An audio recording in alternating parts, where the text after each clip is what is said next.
John Chow here from johnchow.com, and welcome to another episode of Driving with John Chow.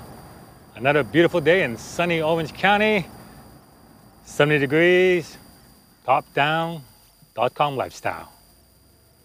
I got a couple of emails and comments, question about my last blog post about designing your own life and living in other parts of the world, traveling the world, working from anywhere in the world, that kind of stuff.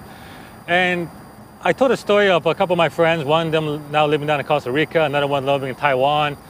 And the question was, how are they living there? I mean, did they just walk into the country and just decide to stay? Well, the answer is, yeah, for the most part. Yeah, basically, my friend Matthew, when he decided to move down to Costa Rica, because I asked him that very question when he told me he's living down there. I said, how are you living down here? You don't have a permanent residency. See, unlike the United States, I'm living down in the United States, but I have a green card. I can live down here. I can legally live down here. On my Canadian visa, I can only live here for, I can't live here. You can only visit. 6 months, then you gotta leave, get the hell out. Now, other countries have this same requirement, but it's a matter of enforcement. You see, I was told that half the expatriates who are living in Costa Rica are there, not technically supposed to live there. You see, here's how it works. Here's how it works. If you hold a US passport, you have one of the most powerful documents in the world. See, the US passport allows you to go into about 170 countries visa exempt. So you don't need a visa to go into these countries. Now, the only document more powerful than a US visa is a Canadian visa. Yeah, which I have. A Canadian visa allows you to go into one more country than the United States. So, yeah.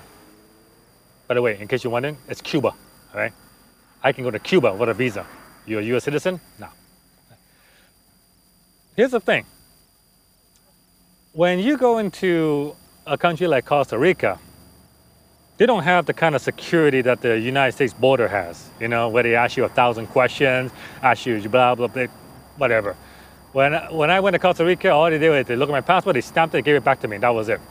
No questions asked. Same thing when I went to the Bahamas. Same thing when I go to most countries. They welcome you because you're there to spend money. You're a tourist. So Costa Rica, Bahamas, a lot of Thailand, a lot of these countries, most of their income comes from tourism.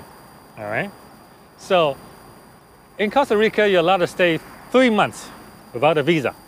3 months. So what my friend does is when he first landed in Costa Rica, he went in, they stamped his passport, good for 3 months. When the 3 months is up, what does he do? Well, he just either goes up north to Nicaragua, visits for a day, goes back in, gets the passport re-stamped, good for another 3 months. Or he'll go south to Panama, stay there for a day, a couple of hours or whatever, goes back in, gets it re-stamped, good for 3 months. So basically every 3 months he just makes a run for the border, spends some time there, comes back in, re-stamp, and that's how he's living in Costa Rica. Now, you try this in the United States, they'll blacklist you so fast you won't know what hit you. But in lots of other countries, they don't seem to have a problem with this. Because if you look at it from Costa Rica's standpoint, Matthew, as long as he's not working in Costa Rica and taking jobs away from Costa Rican, they don't really care. And he's in the country, he's spending money, he's contributing to the economy, he's not taking away anybody's job. So as far as Costa Rica is concerned, come on back in. And half of the people living in Costa Rica, half of the expatriates living in Costa Rica are doing this. And so then he just tells the United Kingdom that he's no longer a resident of the UK, so he's not subject to UK tax. And Costa Rica think he's a visitor. So he's not subject to taxes there too. Free income tax, tax-free system. working the system instead of having the system work him. Now, there's your US visa, your Canadian visa, or your European visa, UK visa are good for 100+ countries you can visit. And a lot of these countries, they have different entry requirements. Some will let you stay for 30 days without a visa. Some, like Bahamas, let you stay 10 months without a visa.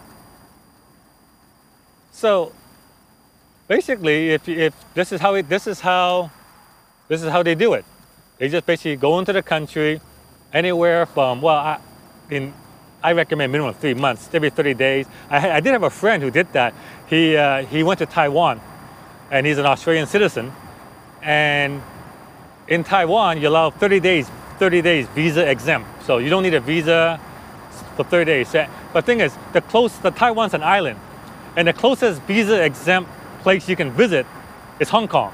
So every 30 days, he had to fly to Hong Kong, stay there for a few days, and fly back to Taiwan, get it re-stamped for 30 days.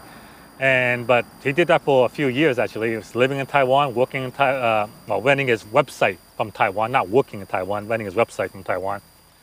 And eventually, he finally got tired of doing that. He met a Taiwanese lady there. They got married. Now he's living there legally. Yeah, so that's that happens sometime.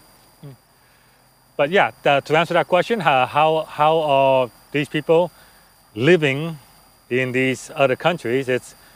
That's how they do it. You don't think like the United States Homeland Security. I mean, see, there are lots of countries in the world where they don't have to actually worry about a terrorist attack. So that's how it's done. That's how it's done. Like Bahamas, when I went to the Bahamas, I mean, they said welcome. They give me a stamp, good for 10 months. 10 months. I could stay there for 10 months. And they asked me, when you leave, please fill out this questionnaire. And the questionnaire was basically, did you enjoy your stay in the Bahamas? How do you rate the hotel? How do you rate the food? Because they are dependent on tourism. A lot of these countries, the economy is based on that. People visiting, spending money. And then, as long as you don't work there, like take somebody's job, they have no problem with you just living there. So there you go. .com lifestyle. Then basically, that's basically it. Perhaps one day when Sally finally finishes school, that's one reason I went to the United States. I lived here. The weather is perfect. The school system is great, and I had to go for a lot of hoops because the United States will not. You can't really do the in and out of the border for the United States. The Homeland Security will just they'll ban you for life. So I went for the legitimate way of getting a green card and everything, and maybe one day I'll talk about how to get a green card and the different ways if you wish to come to America. Maybe I'll talk about that. Depends. Give me a feedback if you want to know how I did it. All right. John Chow from johnchow.com. I welcome your feedback. Please subscribe to my channel, and I'll see you guys on the next episode.